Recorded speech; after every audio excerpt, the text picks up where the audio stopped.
ప్రతిభావంతులకే పట్టభద్రులు పట్టం కడతారన్నారు BRS MLC అభ్యర్థి రాకేష్ రెడ్డి. హనుమకొండలోని పింగిలి మహిళా కాలేజీలో తన ఓటు హక్కును వినియోగించుకున్నారు.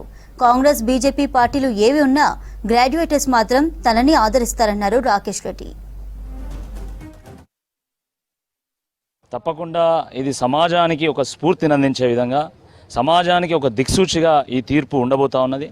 ఎందుకంటే పట్టభద్రులు, విద్యావంతులు, మేధావులు ఎంతో విజ్ఞతతోని, విచక్షణతోని, వివేకంతోని ఆలోచించి వాళ్ళ స్వార్థ ప్రయోజనాల కోసమో, తాత్కాలిక ప్రయోజనాల కోసమో కాకుండా భవిష్యత్తు తరం కోసం, భవిష్యత్తు కోసం వాళ్ళు ఆలోచించి మరి ఓట్లు వేస్తారు. నాకైతే సంపూర్ణమైనటువంటి ఒక విశ్వాసం ఉంది. గత పరంపరనే ఈసారి కూడా కొనసాగుతుందని, తప్పకుండా సమాజానికి మేలు చేయాలనుకున్నటువంటి వాళ్ళు, సభ యొక్క గౌరవాన్ని పెంచాలనుకునేటువంటి వాళ్ళు, ప్రజల కోసం కష్టపడి తెగించి పోరాడేటువంటి వాళ్ళకే పట్టం కడతారని నేను సంపూర్ణంగా విశ్వాసంతో ఉన్నాను. నేను ప్రజల్లో దైవత్వాన్ని చూసిన, ప్రజల్లో దైవత్వాన్ని చూసినటువంటి ఒక వ్యక్తిగా నేను 11 ఏళ్ళ రాజకీయంలో నేను ప్రజలతోనే మమేకమైన, ప్రజలతోనే ఉన్నాను.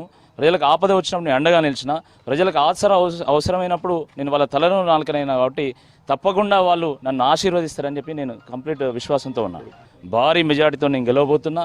తప్పకుండా ఇది ఒక టర్నింగ్ పాయింట్లా ఉంటుంది రాజకీయాల్లో అని చెప్పి నేను భావిస్తున్నాను.